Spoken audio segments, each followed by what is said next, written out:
Send this report to the Ministry of Civil Affairs and have them delegate each of the tasks on the list to the appropriate departments. Also, be sure to tell them that though the lantern rite may be complicated, everything must be done properly. Hello, Lady Mingguang. It's us again. No, of course not. You are my honored guests. And given the looks of you two, I presume that you're here to celebrate the lantern rite? That's right. So what's on the agenda for the festival this year? As always, there will be a variety of activities taking place. Oh, but there is one of particular interest. The Ministry of Civil Affairs is planning a fireworks show this year. It should certainly be worth your time. Releasing Mingxiao lanterns has always been at the heart of the lantern rite. But with all that has occurred in Liyue as of late, I think the people of the city need something to warm their hearts. A feeling of everyone coming together in solidarity. So, I believe that this year calls for a celebration of particular magnificence, something that would be closer to the hearts of every citizen. We are currently in the process of placing fireworks at various locations all throughout Liyue. We shall choose a timely moment during the festival to set off all the fireworks in unison, allowing the sparkling lights and excitement to resonate with the hearts of the people. Fireworks? But we've already seen fireworks in other places before. Is there something special about the fireworks in Liyue? Fireworks were originally developed alongside many other inventions here in Liyue. When our ancestors first created fireworks, they were originally known as firecrackers. Their bright flashes and loud sounds were often used for warding off beasts or as warning signals to other people. In those days, it was difficult for people to contact one another while out farming the land, so they would carry firecrackers with them to give signals when necessary. But people's lifestyles began to change after Liyue Harbor was founded. They no longer had to travel out of town to tend the fields anymore, so the use of firecrackers for emergencies also began to dwindle. But through our local customs, the pioneering spirit of the firecrackers has been passed down to this very day. We made improvements to firecrackers and began setting them off during the lantern rite to commemorate the tenacious spirit of our ancestors. Wow! Everything has so much history in Liyue! As I'm sure you already know, everything on this land accumulates history and value as time passes. That is the nature of Liyue. I've left Keqing in charge of the fireworks show. If you're interested, why don't we pay her a visit together?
We need to add a few more locations for launching fireworks. The show has to be visible all across Liyue, not just in the city. They celebrate Lantern Rite in Qingce Village too, you know.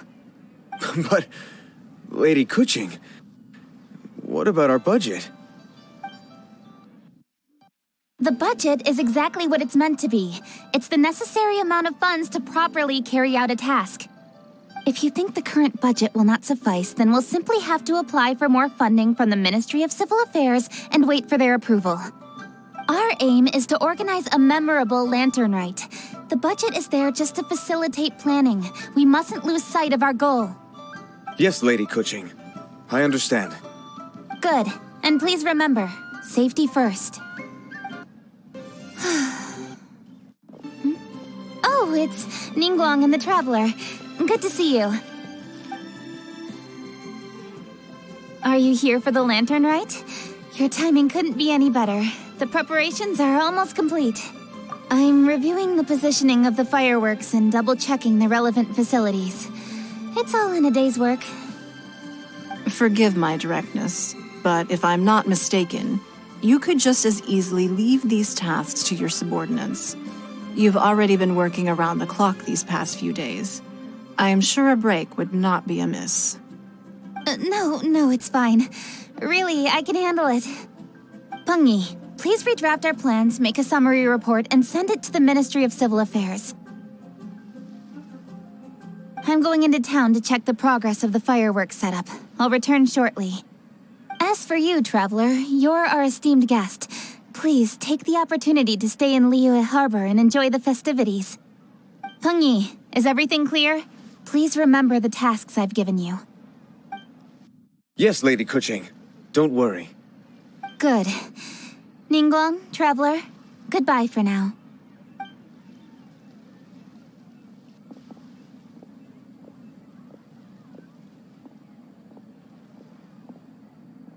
Please, excuse me, Lady Ningguang. And, Traveler. I must get going. Lady Keqing told me a great deal of information, and I have to write up the plans from scratch again, so time is of the essence. Oh, one moment. I almost forgot. Here, Traveler. This is a launch tube. Lady Keqing said you may be interested, so she had me keep one to give to you. Someone with good handicraft skills should be able to use this to design their very own fireworks. You should try it when you have the chance.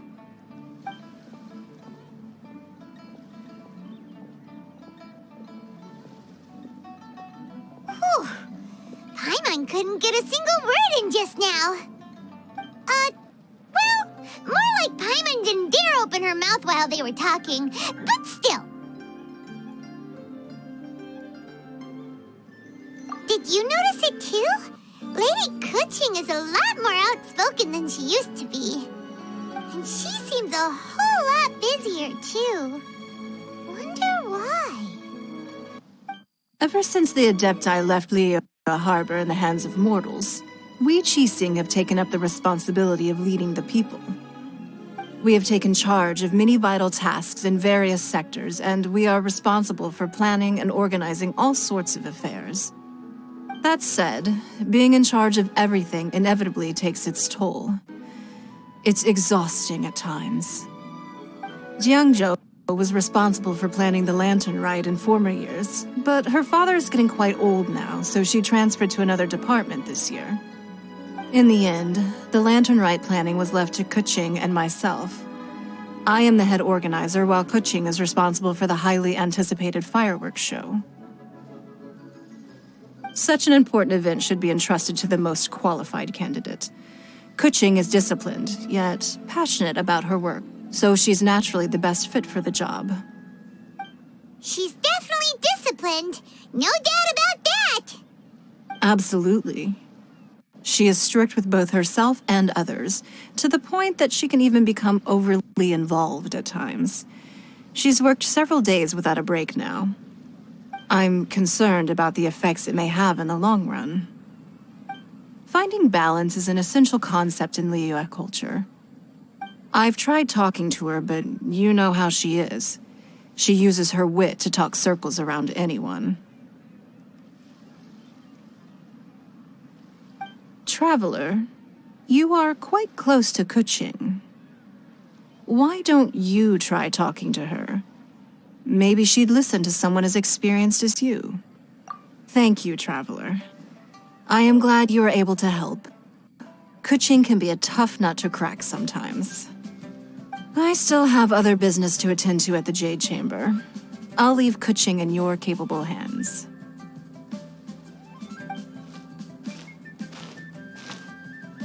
Are you sure you can really persuade Keqing to take a break? Even Ningguang herself couldn't manage to convince her. Besides, before you can persuade someone, you have to at least understand how they feel at the moment. Keqing has been working non-stop without a break. Duh! Come on, everyone knows that. Think harder. How does she feel deep down inside? Or maybe... we could ask a friend! You know, someone more knowledgeable about these things. Huh? Zhongli? Oh, there's no arguing that. Zhongli it is then. Paimon thinks he's still a consultant at the Wangsheng Funeral Parlor. Let's go see if he's there.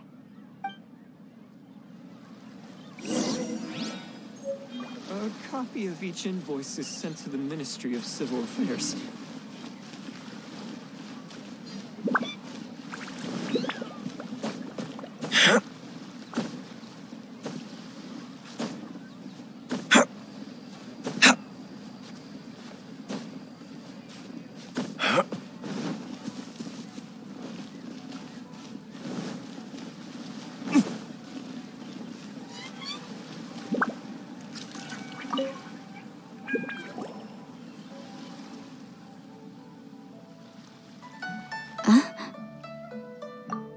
Hello. How may I help you? Ah, yes. Well, I'm afraid he is currently out with the director.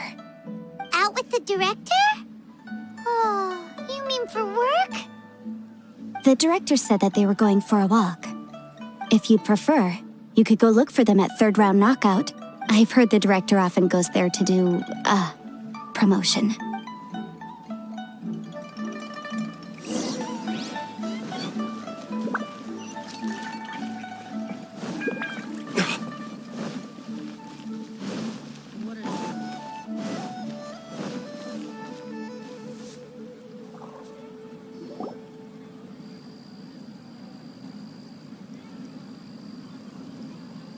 Yum, yum, yum.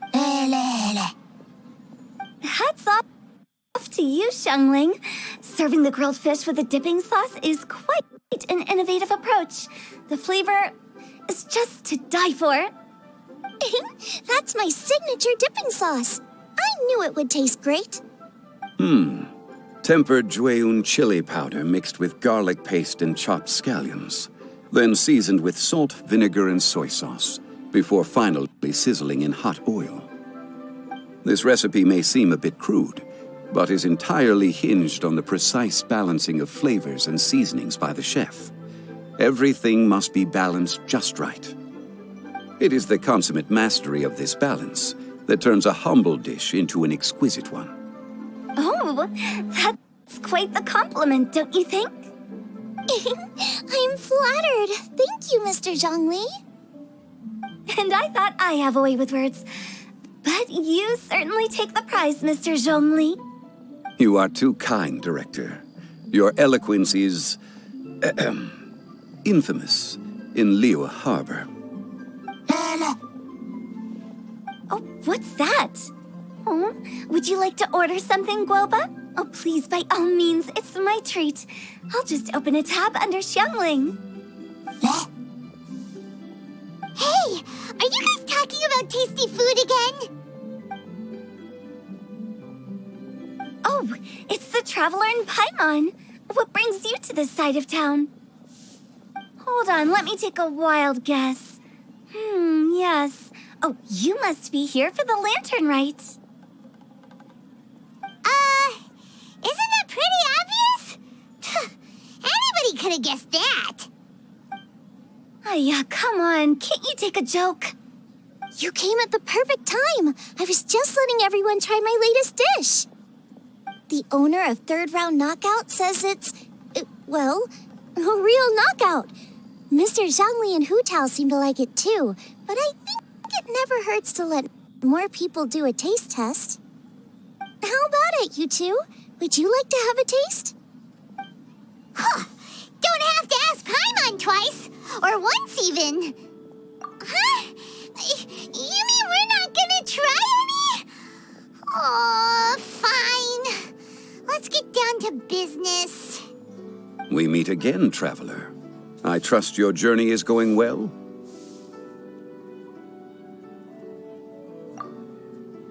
Splendid. Therein lies the value of a journey. So come on, why are you looking for our good consultant? Do enlighten us. And just in case you were wondering, we're on business too. We only tried Xiangling's dish since we just happened to be here. Business? What kind of business would the Wangsheng funeral parlor possibly have during a festival? Even during the most joyous of holidays, life still follows its natural course, does it not? Is that really so surprising? But there isn't a need to be alarmed. It's just a nice day today, and I thought we could go for a walk while doing a little promotion for our business. Oh, you could go ahead and chat away. Xiangling and I will go have some tea with the boss over there. Oh, Zhongli, please come get me when you're through here. Of course. I'll see you later, Director. Now then, traveler, what brings you to see me today?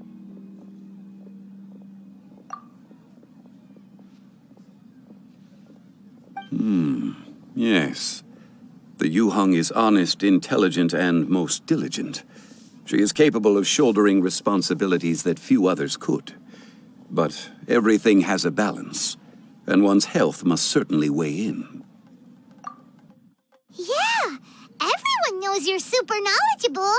Paimon bets she would listen to someone like you. If I were still the mighty Rex Lapis, I might be able to help her see reason. But alas, I'm now nobody but an ordinary consultant. My words no longer carry the same weight as they once did. Besides, I am by no means close to the Yuheng. Taking the liberty to lecture her may just as easily produce the opposite of the desired effect. Oh, you're right. Then what should we do? We could take a more subtle, indirect approach to the matter, such as telling a story that resonates with her, containing your message conveyed within it. Such a story can be achieved by referencing topics from her daily life. The story could prove even more effective if you weave in something about someone close to her. Paimon doesn't really get it. I knew you'd understand what to do. Well done, traveler. Go collect some source materials for your story. Of course, I can always provide you with my advice, if needed. Once we have formulated the plot, you can tell the story to the Yuheng. You are on amiable terms with the Yuheng, which makes you the natural candidate. Oh, Paimon gets it! So we need to talk with people who know Keqing, right? So who should we start with? Greetings, everyone. I hope I'm not intruding. Huh? Oh, Lady Keqing!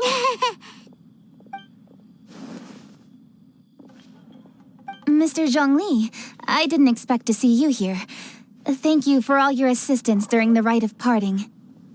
You are most welcome, Yuheng. It was the least I could do. Why? And what's with your strange expression? Oh, I see. My apologies. I appear to have interrupted your conversation with Mr. Zhongli. Keqing, are you here looking for us? Yes, I was going to ask you to introduce me to the Adepti. I thought that it would be fitting to send them some festive gifts. On behalf of the Liyue Keqing. But didn't you meet them when we were fighting to defend Liyue Harbor together? You could just as easily go and find them in Juyun Karst. Yes, but we only met briefly on that single occasion. The Adepti may have already forgotten about me, and I'm concerned it would be imprudent to show up so suddenly. Which is why I thought it would be more appropriate to ask you to introduce me first. Unfortunately, Ganyu is on leave at the moment, so I'm unable to get in touch with her. I'm afraid I'll still require your assistance. So you even have to run around delivering gifts in person? It sure doesn't seem easy to be a Keqing. Thank you, Traveler. Let me go and prepare the gifts. I'm sorry to make you run errands with me during our big festival. I promise to make this quick, and I'll be sure to get you back in time to enjoy the fireworks show. Huh? Together? All right. I'll go to see the fireworks with you once I've finished my work. Speaking of which, Mr. Zhongli, the fireworks show will be particularly exciting this year. Please, don't miss it. Ah, yes. Thank you for your kind reminder. I should be going now. Traveler, please come find me at the Jade Chamber once you're ready.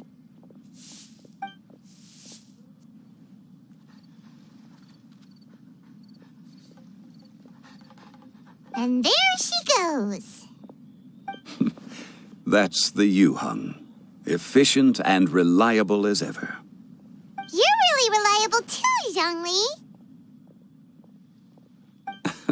Why, thank you, Paimon. Please, don't forget our earlier conversation. Once you've collected enough story material, we can meet here again and discuss things further.